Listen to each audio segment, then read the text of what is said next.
Okay, now 2024. Yes, 2024. So, ganyan na po katagal ang daigdig. Ano po? Dahil nagsimula po ito na po ang edad ni Jesus, 2024, 2024 years, no? Tama po ba ako? Yeah, something like that.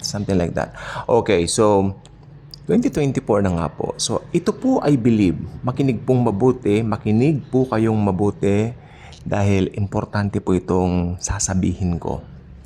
Ito po ang time ng Christianity.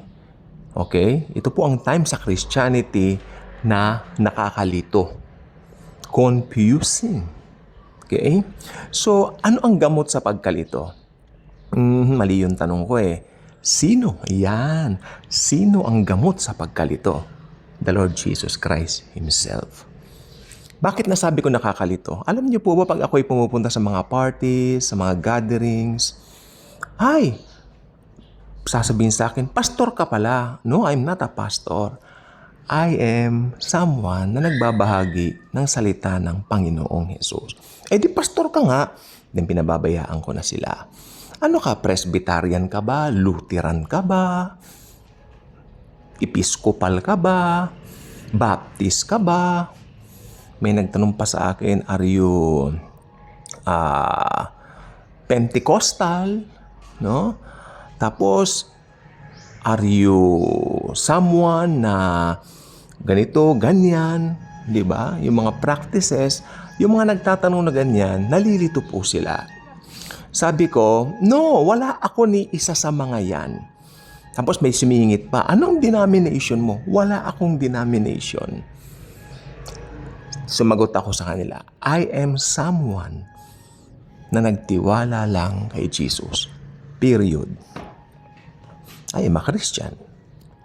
So, hindi ako member ng kahit na anong organization, pero isang organization lang member ako. The Body of Christ, worldwide. Okay. Pag sinabi kasing Catholic, universal. Kaya lahat ng born-again Christian, universal. Pero naiba lang nung pinasok yung Roman Catholic. Yung Roman Catholic, iba po yun sa Catholic ng Bible. Okay? So, ang Roman Catholic po, ito po yung may mga ibang practices na pumasok, which brings a lot of confusion sa mundo. Okay, pero hindi naman po yan topic natin. Kaya bakit nasabi ko nakakalito? Kasi ang Christianity po ngayon is something na may mga kanya-kanya pong tinatawag na religious practices. Come on! Nagkaroon po yan ng mga trends, nagkaroon po yan ng tatak, no? Ito ang tatak ng JIL, ito ang tatak ng Baptist, you know what? Ito ang tatak ng Lutheran, Episcopal, Calvinist, Methodist. Iba-ibang tatak yan. Pero sabi ko, alam po ba ninyo wala naman sa ganyan-ganyan yan? Nandoon po yan sa katotohanan na. Tinanggap mo ba si Jesus as Lord and Savior? Pag yes ang iyong sagot, maski nasa Katoliko ka pa, nasa Roman Catholic ka pa, maliligtas ka. Hindi po relihiyon yan. Kaya wag kayong magko-comment ng sasabihin ninyo, mga sulpot daw ang born again. Actually, ang kailangan po talaga ng tao maborn again. Kasi alam mo, pag pinanganak ka lang minsan, mamamatay kang 2 ulit o 2 beses. Pero pag pinanganak ka naman 2 beses, minsan ka lang mamamatay. Physical death lang.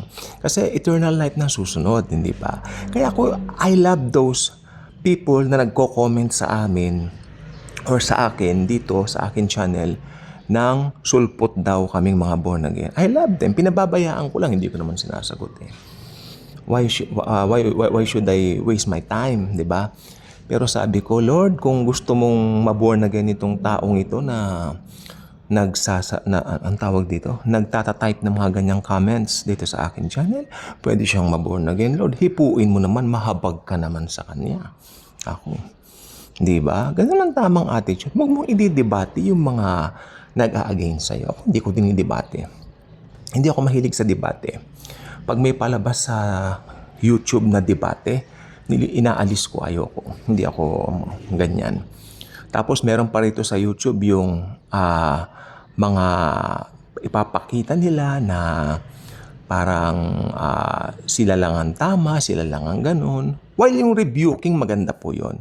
Pwede po tayong maglabas ng mga sarili natin pananaw. Tulad ko rito, ano ang pananaw ko sa institutional church? Ang pananaw ko sa institutional church, hindi nga po biblical.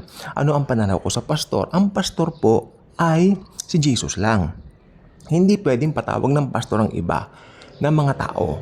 Pero yung function ng pastoring, yun pwede po sa atin yung mga believers. Pero hindi ko sila ini-exclude as my brothers. Mahal ko po sila as my sisters, brothers, brethrens. Dahil tumanggap din sila kay Jesus. Ganun po ako. Hindi ako yung, ako lang ang tama, ako lang. Delikading yan, delikado. Diba? So, may kaibahan nga po lahat kasi. Pero it doesn't exclude the fact that hindi mo na sila kapatid. Kapatid mo pa rin. Ewan ko lang sila if they consider us with different views from them, consider us as their brethren also. I don't care. Even if they don't recognize us, I don't care. Kasi alam ko naman sa puso ko, ano ba yung pananaw ko, ganon. Confusing po kasi sa ngayon po, ang dami nga po mga sekta. Yan. Merong ganito, may ganyan, Baptist, JIL. JIL, mabait po si Brother Eli. In fact, nagkausap po kami minsan ng eleksyon. Tinanong niya sa akin yung isang place, no, kung saan papunta din. Sabi ko, ay doon lang po, malapit lang po. Nag-bless ako sa kanya. Very kind, very humble. So, ganun po. So, i-consider natin sila mga kapatid natin sa Panginoon. Sino po ba yung i-consider natin kapatid sa Panginoon? Someone na tumanggap kay Jesus as Lord and Savior, yun lang. Basta tumanggap kay Jesus yan, kapatid natin yan no matter what. Huwag kayong mag-exclude ng mga tao, okay? Kaya kung di pa kayo subscriber sa ating channel, I invite you to do so. Click the notification bell, share this video, share the wonderful love of the Lord Jesus Christ sa iba. Ako po, masasyak kayo. Marami akong kaibigan mga paring Katoliko. Humahanga din ako kay Elo Soriano. Oh, di ba? Kay Brother Eddie Villanueva. Ayan. Lahat po nang yan, pwede mo pakinggan. Di ba? So, ano naman yun importante tumanggap ka sa Panginoong Jesus. Hindi maaapektuhan yung anuman sa'yo dahil nakikipagkaibigan ka sa Kanya. Huwag kang maging separatist. Parang, separatist ka na. Parang, kami lang. Boring ang buhay pag ganyan. Hindi maganda yan. Di ba?